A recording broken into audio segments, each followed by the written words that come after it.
I then knew that we were really under attack. And I saw several splashes in the water, and the convoy was zigzagging its course, all the ships coordinated in those efforts. And we went along until a point that was startling to me. I saw this, what I thought was a pursuit craft, stubby wings, on fire.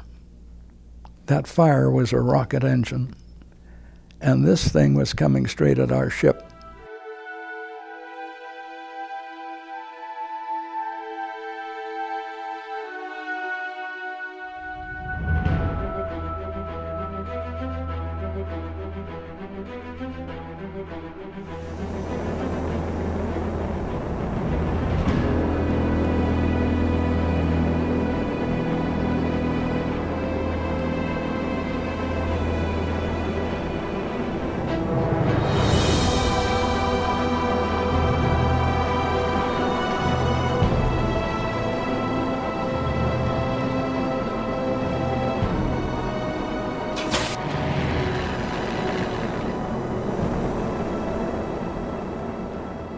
And our ship was known as the HMT Rohna, R-O-H-N-A.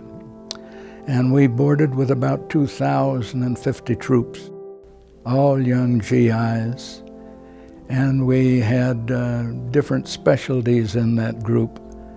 We had an engineering battalion and the 853rd, and we had several replacement groups, and I was one of the communications electronics group of officers. There were 8 of us. And we boarded the Thanksgiving, the 25th of November, 1943.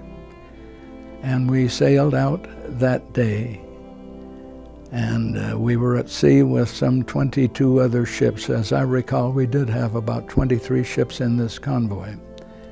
Our purpose was to head east in the Mediterranean into the Straits of Gibraltar we had come, and down into the Suez Canal, to the Red Sea, Indian Ocean, and across to India.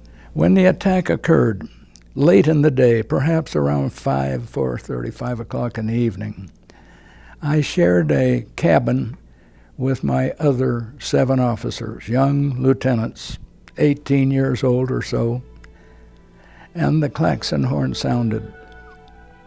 And we were told immediately that this was no drill, that we were under attack. And we had no previous instruction as to what we should do or where we should go. We were there with our footlockers by our bunks, and we talked to each other, well, what do we do? Where do we go? I was on the port side of the ship, and I saw a porthole, and I went and I looked out of that porthole. And I then knew that we were really under attack.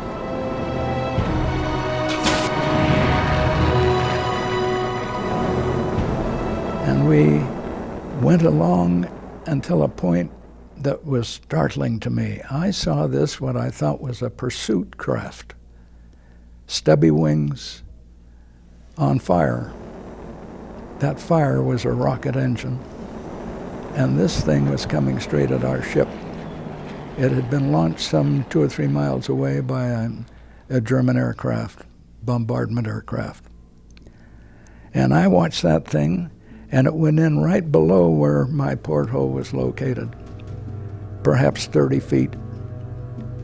There was a terrible explosion. I felt no fire, but I found myself out in a hallway from the blast. And then it was a matter of where do we go, what do we do? And the ship sank probably within about an hour. A person does things they don't really realize they possess the ability to do. We did get up onto the boat deck finally. We crawled down a hallway. It was black. There was no light, no electricity going. The ship was dead in the water and listing, beginning to list to the starboard side, to the right side. We were on the other side of the ship. We found a stairway, got up to the boat deck. And Guns were firing on the back of the ship.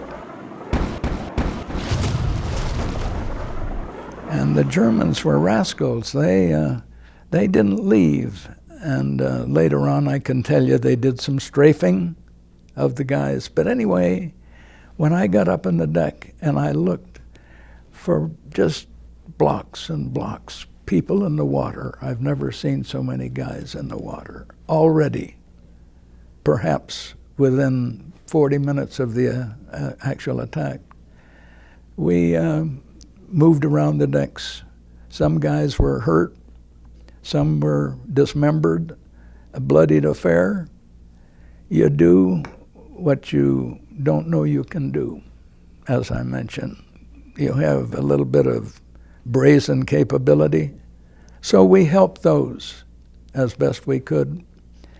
The ship listed, and I left within about a half hour. And I went down the high side, port side, on a rope. The boats were not successfully lowered. There was trouble with the winching system. They were rusted. It was an old ship. But I went down a very red, bloodied rope from guys sliding. And I got into the water with a Navy-type belt that I inflated by squeezing it, and I put it up under my arms. And I drifted off. I noticed that the main convoy was continuing on, but I saw rescue vessels, several, in the area picking up those.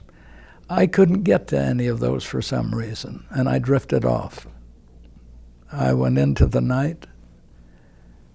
I was rescued about 8 hours later by a British rescue tug, the Mindful, a little 70, 80-foot seagoing tug, and I was pulled out of the water. I had no fear. I don't know. I guess at a time like that, you're not completely afraid. You are stunned. But I got in the water and drifted off. Don't know where I'm going, but I'm going. And something told me, don't get caught in the groups of them where there's panic. And there was panic in some of the groups that had gathered together over a piece of debris or something like that.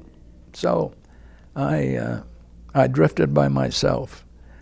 It got dark.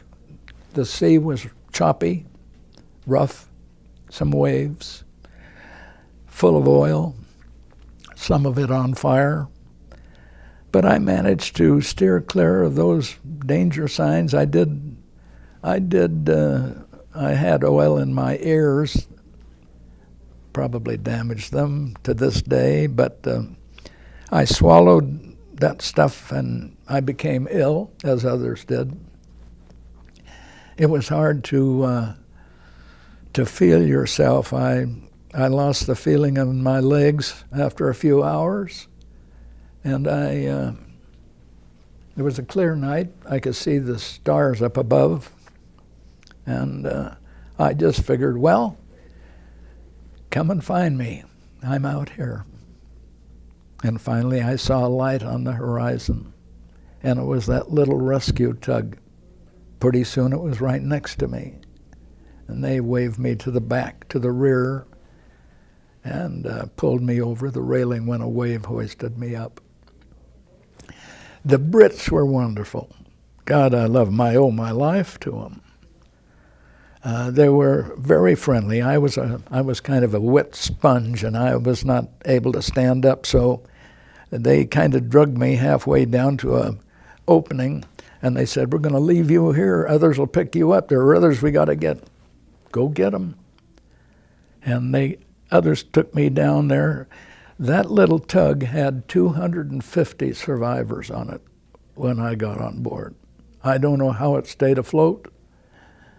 There were a lot of us just bodies, many of us sick.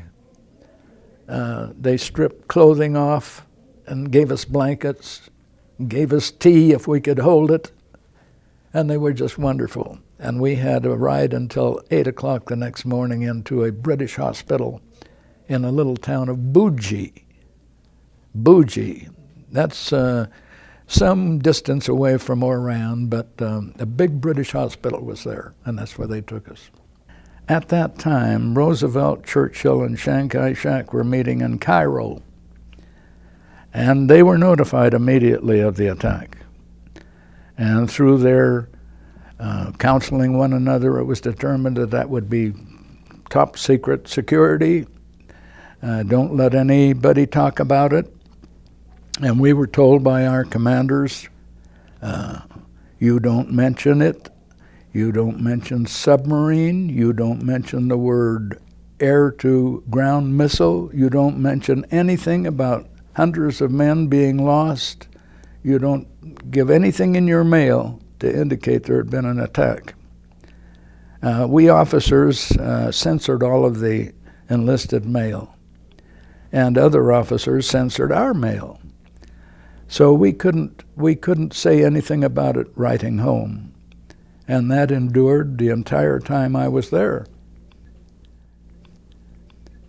I went to my local congressman and told him I need help, and my effort paid off.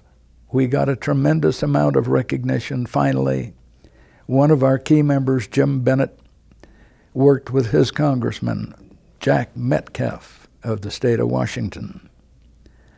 He went before Congress, and his speech before the House is a matter of record. He explained what happened with his various whereas this, whereas that, and be it known that the House passed it. The Senate passed it, and we had then immediately Resolution 408 by number. With that point done, then we had a basis to go out and tell all of our families we have conclusive proof that the government recognizes it as a valid incident, and then we could get proper medical attention through the VA because it was a recognized attack. And we also were able to get decorations for the heroism. There was heroism just unbelievable on that ship as it was sinking. All kinds of guys. The American Red Cross had 5 or 6 members. They were magnificent. In wartime, attacks are imminent, and the attack on that convoy was a big gamble by the Germans. They were staging out of South France, and they had aircraft that were tired. They were losing parts because we were bombing their factories in Germany. And if anything, it was a brave, brave thing to do to bring that convoy through there. And everything that's such a drastic measure as that was in my mind tactically, you pay a price if you lose. We had to pay a big price. We lost the Rohna.